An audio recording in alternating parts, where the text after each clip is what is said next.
Running sound should be low-key, where the attention is off of you and onto all of them. But sometimes that's not the case, and something broke and you have a room full of people or a band full of musicians that's standing there waiting for you. At church, service has to start on time, and at a gig, you don't want to be late because you want to be asked back again. Wasting people's precious time is no fun. The problem comes when we get stressed out and we don't have a plan, we start running around like a chicken with our head cut off, and then we don't make any progress in actually fixing the thing, and we get that really bad, smelly stress sweat. So today I'm going to give you a plan for troubleshooting so that when stuff does go wrong, you'll have a way to fix it and identify what the problem really is.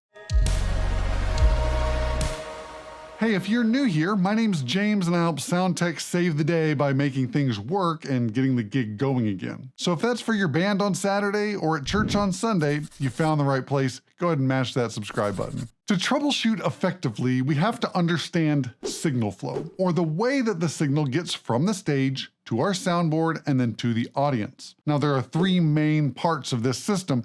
There's from the stage to the console, there's inside the console itself, and then there's the part that comes out of the console and to the speakers, or the speaker processing and all that stuff. Now, after the sound source itself, we have a microphone or an electronic pickup inside an instrument. From there, it's got to go through a cable. For a microphone, we have a mic cable, and that goes to a stage box. To travel the long run from the stage to the soundboard, we want to convert that from high impedance and unbalanced to low impedance and balanced.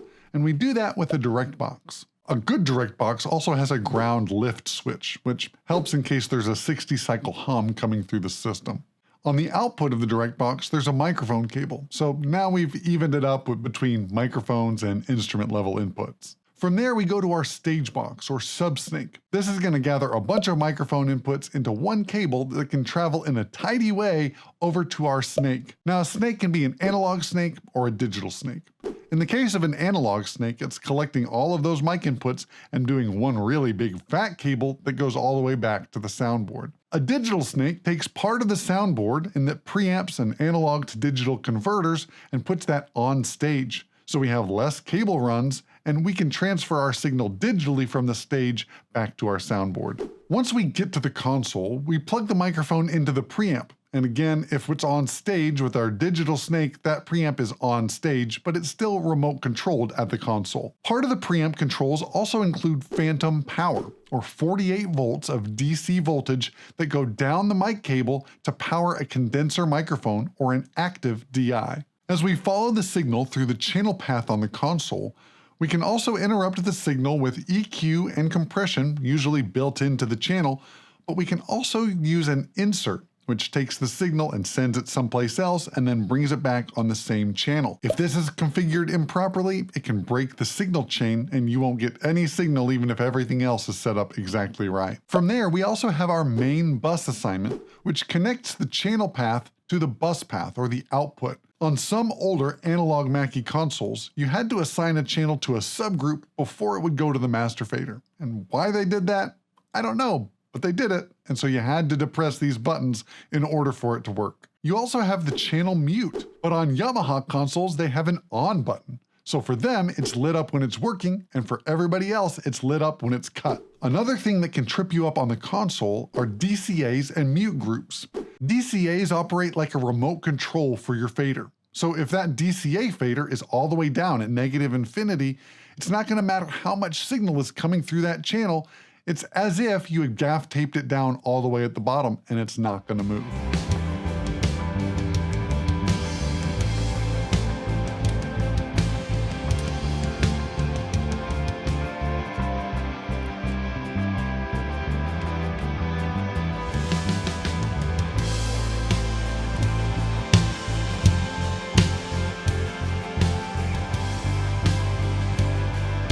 The final place to check on your console is the main output level and its mute. I don't know how many times I've seen somebody boot up a console, they're confused as to why it won't work, and it's because the master fader isn't pushed up. Now, after our console's main bus, we either go to processing inside the console through a matrix, or it goes to a system processor that divvies up the signal and sends it to different components of our speaker system. After the system processor, we go to the amplifiers and then to the speakers. Some speakers are active or they have the amplifier built in, while others are passive. That means that you have to have a separate power amp and then run a powered signal from the amp to the speaker. Now that we've got a roadmap of what our signal is doing, what do we do in that moment when something suddenly isn't working? I like to have a quick check of potential weak links to make sure that I'm not missing something. Because as we just described, there are a lot of steps along the way to see if things are working. If I'm already at the console, I'll check my input channel settings. I'll make sure that things are patched correctly where they should be, and hopefully you have an input list to check that. If you don't know how to make an input list or set up your console, I'll throw a link to a video up here. I'm going to check that my channel has phantom power if it needs it, and I'm going to check my main output assignments. It's that one button that you don't really look for that could be ruining everything. I'm also going to look at my channel inserts in case that's a thing and something's gone wrong internally. For wireless microphones, it's a good habit to have fresh batteries every day or every service even. Also, you can run into problems with wireless channels getting interfered with by some other source. So it might have worked one day and then a TV station rescans and it doesn't work the next day. After I've done this quick check at the console, it's time to start chasing down the signal a little bit closer to the source. I like to find something that's working and compare my signal with that. I can do that for my console channel settings and kind of flip back and forth, see if there's anything glaringly obvious that's different there. But once I go on stage, I can start swapping out different things that are working for something that's not working. I actually like to start in the middle to see if a problem is before this point or after this point. So I'm on stage here at Foreigner Church, and if I was to encounter something not working, one of the first places that I would check is at the stage box, just to make sure that it's plugged in from the mic or the input in the right spot, and hopefully it's labeled. And then I would move on from there, either upstream or downstream. So let's check it out. Let's imagine one of the keyboards are not working, and this is well labeled, which, labeling is a win. So we've got all of our keys inputs labeled both at the XLR, on the DI, they're all zip tied together. And then the 1/4-inch cables are done well. That plugs into their keys rig. There's a click input as well. So this makes it super handy and easy to make sure that stuff is plugged in the right spot. If I was having a problem, say, with keys right not working, but keys 2 left was working, then maybe I swap these XLRs. I would easily know which one is where it's supposed to go because it's labeled. But when I swap this, I can tell, is it upstream, meaning at the computer, somebody's laptop or keyboard, or is it downstream, is something farther away than this? So when I swap this and one starts working or the other one stops working, or if it's the same, my problem stays on the same side of the console, then I know that it's downstream. If it switches when I do this, then I know that it's ahead of me. So either way, you can use logic that I don't have at the moment because I'm tired, to figure out whether it's this one that's bad or this one that's bad, either upstream or downstream. If this doesn't solve my problem and if the problem doesn't go away, then I'm gonna continue on downstream. We've got our stage box, which is, again, well labeled, labeling for the win. And then if that doesn't do it, then we're gonna go back here to the snake. This snake system here has an analog split, and it's kind of old school. We're not running broadcast and front of house from the same kind of format or ecosystem because broadcast is in a truck and can move, when we need to. So there's an analog split back here. I'll show you that. This is where all of our mic inputs terminate. And then there's the direct out, which this one supplies phantom power. And then there's the ISO out. There's another one because we used to have separate monitor console as well, but that's not being used anymore. So we've got ISO 1 and ISO 2.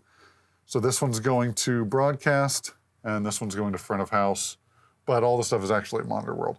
So if I was having a problem, the other thing that I could check is to make sure that if I'm having a problem at front of house and they're having the same problem at broadcast, that means that it's before this point, right? So if I'm trying to chase down something on my console's input, but it's happening at front of house and at broadcast, then it's gonna come before the point that it gets to this stage. So understanding your whole setup and how all the signal flow happens is really important for being able to troubleshoot quickly.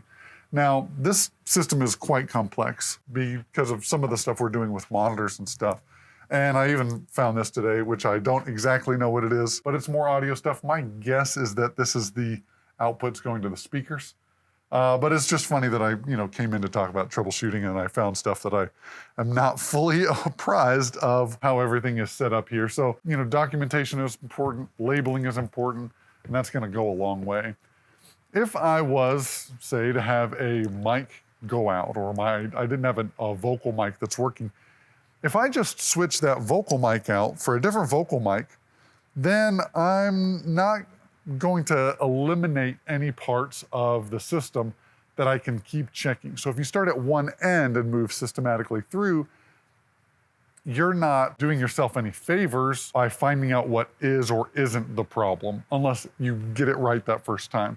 So by starting in the middle, something with a patch point, something with maybe there's a mic cable that's gone wrong in the middle, if we can find out whether it's upstream or downstream from that, we can avoid a lot of unnecessary checking. And we always want to avoid unnecessary checking, especially when we're in a time crunch and we got to get stuff done. Now, one key for this to work is to make sure that if you swap something, if you eliminate that, swap it back. I can't tell you how many times I've created a problem by swapping something and I didn't switch it back. You don't want to deal with that mess. So if you swap something, switch it back. Now, if you've got a complex system with multiple digital snakes, sometimes it can be helpful to shut everything down and boot it up in exactly the right order that you know it should be booted up as. Sometimes this means the stage boxes first, other times it means the console first and then the stage boxes. That's one of the things you're gonna have to experiment with on your own. So here's a list of common things that I've seen trip people up and things you gotta hunt for. The first one is a high impedance air gap. That just means it's not plugged in someplace. Next is a bad cable or not being patched right. There's also phantom power, the main bus assignment, or a DCA being assigned and pulled down all the way. Less common though is the insert return being on. You gotta dig pretty deep to mess that one up. So in summary, you've gotta learn the ins and outs of your system and know how all of it is hooked up and works together. If you swap something, always put it back. And remember, if you have a plan, you're less likely to get stressed out. If you want to practice your live mixing skills and get everything set up so that you can do virtual sound check, go ahead and join my virtual sound check challenge. It's totally free and it'll teach you how to set things up and give you ideas of what to practice after you do. As always, remember, it's all about the low end, avoid the sound tech solo, and nobody leaves humming the kick drum. We'll see you back here next time on Attaway Audio.